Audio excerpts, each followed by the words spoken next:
Nah, suka ada kucing dari pasar yang barbar. Mereka itu suka jalan-jalan di genteng, lompat-lompat ke atas kolam itu. Kolamnya itu semacam bak gitulah, tapi kita sebut kolam karena agak luas.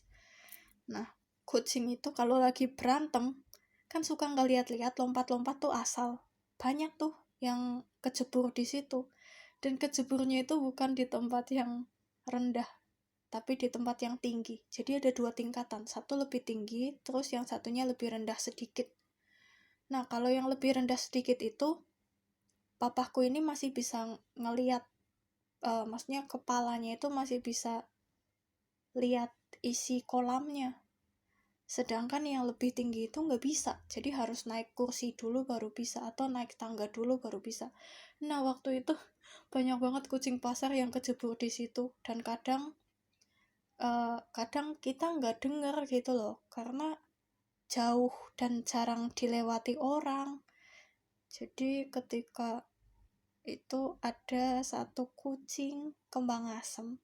Kembang asem itu warna coklat lorek putih. Kucing yang barbar lah. Kucing oren. Itu di desaku disebut kembang asem, kucing kembang asem. Dia kan emang barbar kan kalau oren. Jadi dia itu kejebur di situ, nggak tahu udah berapa jam, nggak ada yang denger, sampai dia tuh udah lemes banget, pokoknya selemes-lemesnya. Dan itu aku atau papa tuh baru notice ada kucing kejebur di situ. Dan kita cepet-cepet ambil peralatan yang biasa kita gunakan untuk menyelamatkan kucing-kucing yang terjebur di situ.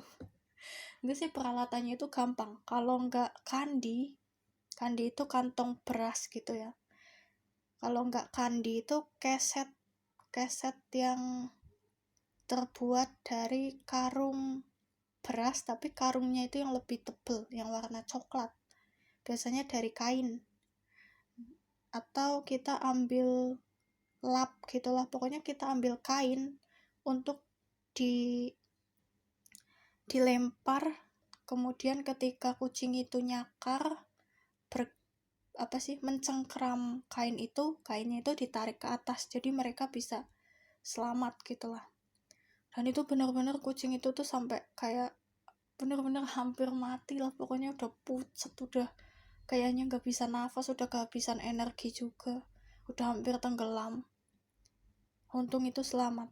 Tapi beberapa bulan atau beberapa tahun setelah itu, kucingku dan anaknya yang masih anakan mati karena terjebur di situ malam atau pagi hari di saat orang-orang sedang tidur. Jadi tiba-tiba beberapa hari kemudian, setelah kucingku terjebur, kan beberapa hari kemudian pasti kita nyariin kan, kok kucing gak pulang-pulang, apalagi induk dan anaknya, kenapa gak pulang-pulang. Terus beberapa hari kemudian masih gak ketemu dan tercium bau bangkai.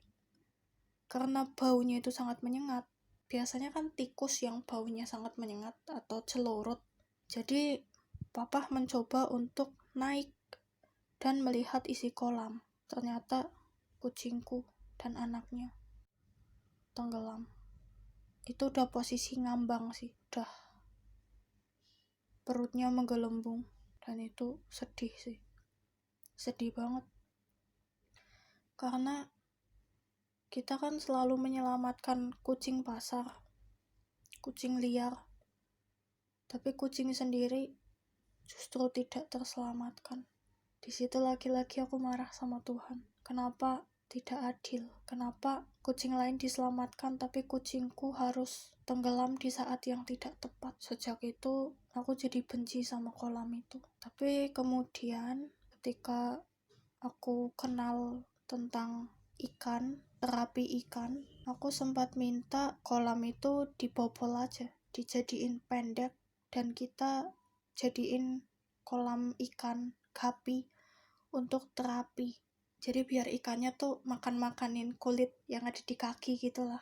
Tapi setelah dibobol pun ternyata itu tidak memungkinkan untuk tempat ikan hidup, karena semua kotoran dari besi seng, dari kotoran burung juga, karena di rumahku kan banyak burung seriti, jadi otomatis kotorannya itu terlalu kuat, apalagi ada karat dari seng juga kan, kotorannya terlalu kuat masuk ke dalam kolam itu. Dan karena posisinya itu di pojok dan di tempat yang pokoknya tempatnya itu nggak kena sinar matahari, jadi airnya itu dingin banget, jauh lebih dingin dari air yang ada di bak mandi.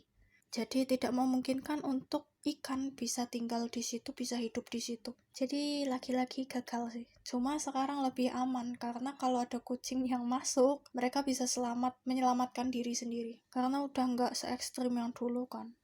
Tapi tetap aja kalau lihat kolam itu tuh aku masih sebel, kayak kolam ini tuh yang membunuh 2 kucingku gitu loh.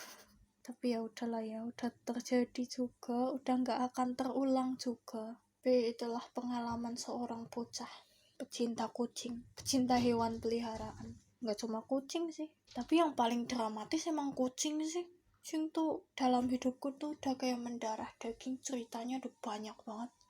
Karena emang kucing yang umurnya paling pendek, terus yang paling sering hilang. Jadi kita tuh harus mengadopsi kucing pasar yang baru kalau kucing-kucingku hilang semua. Biasa kan emang rese ya kucing kalau yang jantan. Nggak cuma jantan sih, Woli juga betina. Kucing-kucing yang emang nggak suka di rumah, emang nggak suka punya rumah, mereka yang emang suka jalan-jalan di pasar, kan lama-lama nggak mau pulang. Jadi ketika mereka udah pergi dan kucing-kucing yang setia mati, ya mau gak mau kita mengadopsi yang baru. Dan disitulah cerita baru dimulai. Makanya banyak cerita kucing, apalagi orang-orang tuh udah hafal. Keluargaku itu emang suka pelihara hewan, jadi kalau mereka nemu kucing baru lahiran pasti ditawarin ke rumah, butuh kucing nggak, mau kucing nggak, pasti kayak gitu. Terus kalau ada dogi yang baru lahiran juga orang-orang bakal nanya mau adopsi nggak gitu loh, karena emang aku dan keluargaku memang suka memelihara hewan. Kayaknya segitu dulu deh pembahasan Pukiat, jadi pembahasan ke kucing pasar, kucing oren, dan kucing-kucing yang lain. Gak apa-apa, ini masih seputar hewan, masih nyambung. Sekian dulu cerita kali ini, sampai bye-bye minasan. Nantikan cerita selanjutnya.